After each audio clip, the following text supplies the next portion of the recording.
भैया प्रणाम। खुश रहा। साड़ी के चक्कर में तू गोड़वो ठीक से नहीं क्यों लगा? ए चुप करके पैर छू। प्रणाम। ए फुआ, हाँ? जौन पसंद होके तौन साड़ी तू ले ला। अरे बबुआ अब इतना बोला तारा तो। हाँ हाँ एक एगो लिया फुआ, एक हाँ हो। अरे चुप रहते, जब इतना श्रद्धा से देत बाड़ा तो ही साड़ी ले ले तानी। बस हाँ ठीक है। प्रणाम कर ले बाबू, प्रणाम कर ले। फिर फुआ प्रणाम कहिया फुआ। आई? एक साल के बाद नु आई।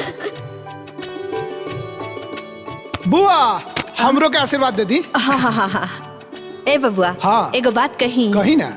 देखिया ज्यादा दिन ससुराल में ना रहिया, काहे से कि ससुराल में ज्यादा दिन रहला से इज्जत घट जाला। यही से जल्दी चल जइया, ठीक बा? हाँ हाँ।